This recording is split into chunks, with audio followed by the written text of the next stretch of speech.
Alright, what is up everybody? In this video we're checking out every new evolved Gachiakuta unit from update 83, I think, of Anime Last Stand.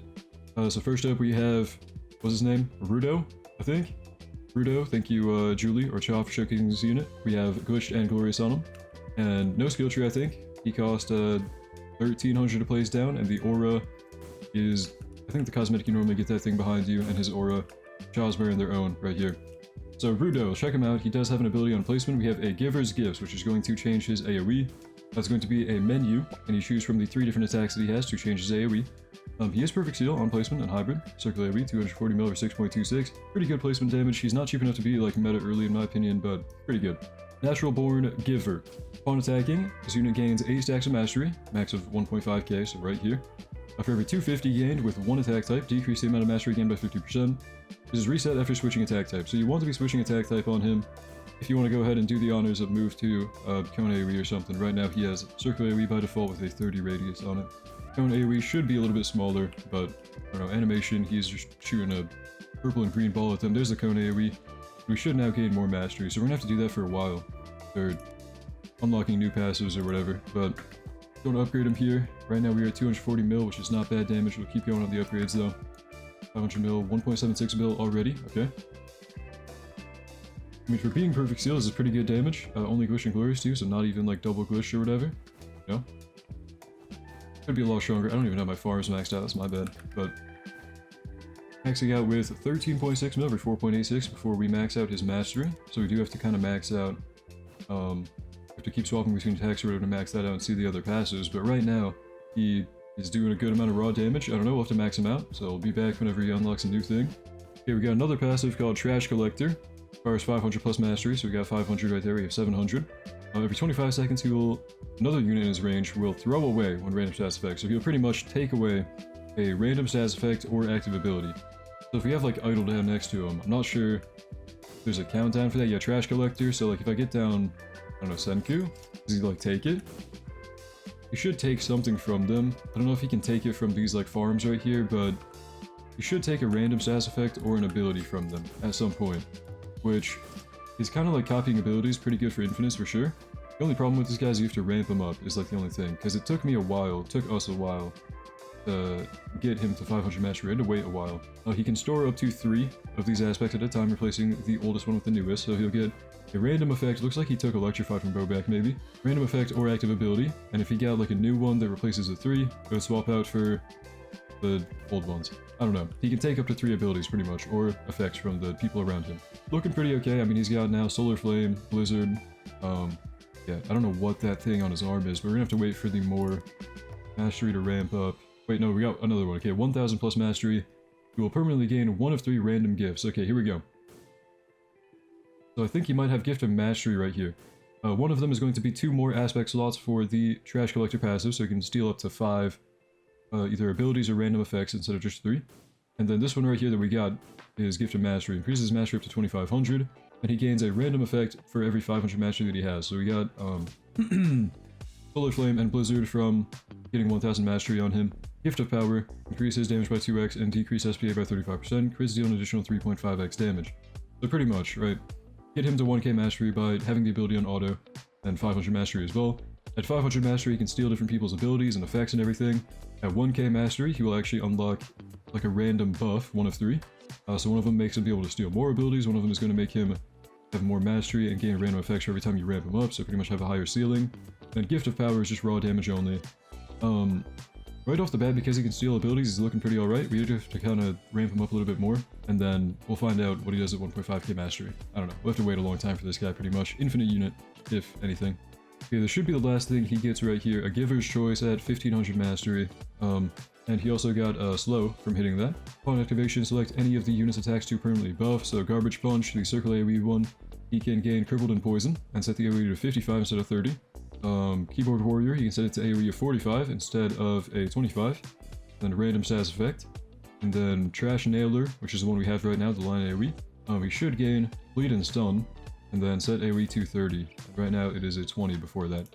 So we went back to the Circle AoE. Okay, I want to use a Giver's Choice if you want to, Cha, or Julie. If you want to use this one on the Garbage Punch, for example.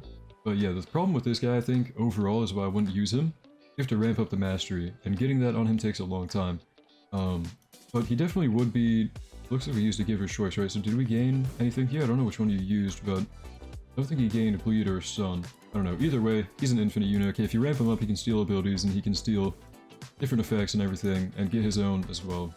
He's looking pretty okay for Perfect Seal. It's just not really worth ramping up in most content, so he's alright. Thank you, Julie, or Chow, for showcasing this unit. Moving on to the next one.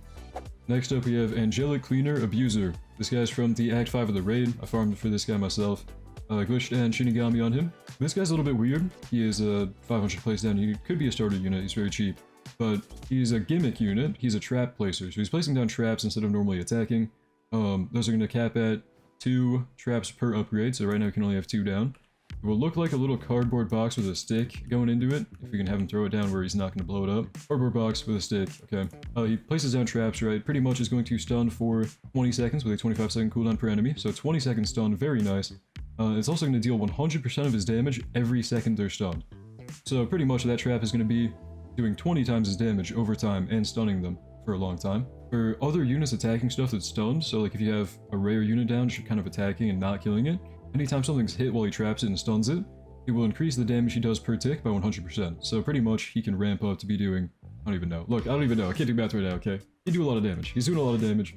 Real nature. Every kill/assist he gains a 5% damage buff, the cap at 100%. Once that cap buff maxes out, whatever, he gains Extinguish and Despair permanently for anything he traps. So pretty much reliant on like other stuff kind of helping him out. He's not supposed to be the main DPS because he's going to get stronger when other stuff hits stuff that he traps, and also going to get stronger when other stuff kills stuff that he traps, so he's going to gain Extinguish and Despair. But he's a good trapper. If you get him upgraded too. I want to see if his SPA goes down mostly. He's down to 5.64. Okay, 25 bill. So let's do the math on the damage here now. So 25 bill, right? Looks like this is with the 100% buff, so he's going to be applying Despair and Extinguish as well if something walks into his trap. Oh, we probably won't see that happen because they get one shot anyway. 25 bill, we multiply that by 100% every time for 20 seconds. So multiply that by 20 pretty much, and then you get so 500 billion and then 100% more per tick when something else attacks it. So he ramps up pretty quickly. You can see this guy has damage potential. Okay. Otherwise, the Spool Untangling ability he had on placement. Upon activation, all enemies currently stunned by this unit have their stun cleanse and take stun tick damage times 15 damage. This is worth using if they've already been stunned for like the full 10 seconds or whatever, full 19 seconds or something before they're about to be unstunned. You can take their stun away and deal an extra 15 ticks of worth of damage. So, pretty good. Wrapping unit, kind of niche, like gimmick unit, you know, situational, where you want to use them. But he does have high damage potential in doing like 500 billion, and even more if you ramp him up. So, he's pretty good, I think, and also only 1 mil to max out. Next up, we have Jabber. And we should hopefully be done with the weird, wacky units where we can't really tell their full damage, right? This guy's pretty straightforward. He's just a lot of raw damage. So Toxins, every attack he alternates between left and right. So he can either increase his poison damage by 4 times, or he can also decrease the duration of poison applied by 45%, then slow the enemy by 30 to 65% over the course of 5 seconds. So pretty much, he's going to alternate between like a really high damage poison thing, and then a really good slowdown thing. Manic Urges. Every crit hit is a 10% chance for the unit to stun the strongest unit in range for 5 seconds. If the unit increases selected unit damage by 100% for the next... Okay, if there's a really strong unit in his range, when he crits, there's a 10% chance he's going to stun them. And if he stuns them, they will have their damage buff by 100% for the next 3 attacks, okay? To make up for the stun, pretty much. And if he stuns himself, he's going to be stunned for 15 seconds, way longer, and gain a permanent 50% damage buff. You can see him ramping up right here by critting over and over and buffing himself because he doesn't have anybody else in range to kind of stun. If you were to multiply his damage by like 110, you know, multiply it by 10 for 1000% buff, we can see his full damage at the end here. But Poison's pretty good to have on placement. He's looking pretty okay for raw damage. He does also gain Shred on upgrade 4 and becomes Circle AoE. But I don't know, none of the units this update are looking really too crazy. I'm disappointed with this update. It was a very repetitive grind. I grinded the same raid for like multiple hours, and max upgrade 21 bill, multiply that by like add on 9 times that and add that on, or like 8.5 times that and add that on, so it can be a lot more, something like that. I don't know. He can ramp up to probably like 100 billion just about with poison and shred, so he's a lot of raw damage. It does take a lot to max him out, 2.6 mil, but that's Jabber. Next up we have Traumatized Doll Cleaner. I think her name is Rio from Gachiakuta. So on placement for 800, thank you Audio for showcasing this one. You have no skill tree, no Galu lead, no soul, no Goku buff. Doing 174 every 5.51, 174 million. She has the snipping meter above her. We have the snip snip passive. She has Upon attacking, gains a stack of snipping, as we can see from the bar.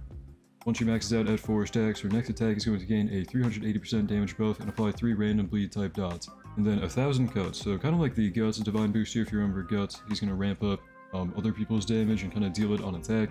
I think he would do it just periodically. So I guess she can do up to 1 trillion per attack, which is pretty good. You just have to have a strong enough team. And then her bleed type dot damage gets stronger by 35% per 10% max HP missing, so the lower an enemy gets, the more she does. If we go into the upgrades here, let's check out her final upgrade damage. Upgrade 4, we get Buzz Cut, becomes a larger circle AoE. Oh, by the way, the cosmetic is right there. It's kind of funky. Upgrade 7, we got Scissor Sweep, full AoE, and she's doing 13 bill or 7.35. I think this unit's actually really good. I mean, if we wait for the 4 snipping to build up, like 62 billion damage on top of 3 random bleed type dots and 1 trillion per attack from a different passive. Maybe even the strongest this update, I don't know. We'll check out Enjin next. So speaking of, thank you audio. On to the next one. Finally with Trash Guy Umbrilla, or Enjin I think his name is. Thank you audio for farming for this guy, because he's from the Legend stage and it took like hours, man. This grind was not fun. But on placement for 800, same cost as Rio. He's doing 241 mil read 5.02. He has Dismantled, line AoE. He has like a weird double trait right now, you know, Glitched and Juggernaut. Lacerate, all instances of Dismantled applied this unit are buffed. Wait, what? So, okay, he has 10 times damage from Dismantled. He's actually doing like, what, 2.4 billion from Dismantled right here over 6 seconds. Really good right now. Spinning Ripper, every 5 attacks leaves behind a 30 stud circle AoE. And that is going to apply Dismantled on every enemy within, recurring at every interval of the effect cooldown. The zone lasts for 30 seconds, and each instance of Dismantled scales off a damage multiplier of 1, 2, 4, 8, and 16 times. Okay, so all he really has is Dismantled. He has a really strong Dismantled on placement, doing 10 times his damage, and then he has like a circle, is left behind doing more Dismantled, up to 16 times his damage. I mean, not bad it looks like. If we go through the upgrades here, he does have a new passive at upgrade 5, so we'll go through that. Octa Shredder on upgrade 5 became full AoE, and new passive is Explosive Shredder. Every 10 instances of Dismantled applied within this unit's range, deal 25 damage to all enemies in range, applying detonation. He's actually looking really good for raw damage, because if you apply a lot of Dismantled from, whether that be his normal Dismantled or Spinning Ripper, you know, 10 enemies with Dismantled on them, 25 times his damage, and detonation probably scaling off that, so I mean, 25 times like 8 billion, you know, like 200 billion damage right there. He's looking really good for raw damage. I'm not sure exactly what the math is and all the different multipliers for Dismantled, but overall, I think the last 2 we just checked out are probably the best units of the update. Thank you, audio, for farming for those 2, Enjin and Rio. It really took a long time to get these units, so I feel like a lot of people might not even know or care if these guys are good, but let me know what you think in the comments down below. Was the new update good? Are the new units good? I don't know. Anyways, thank you for watching. Hope you enjoyed. We'll see you in the next one. Have a great day.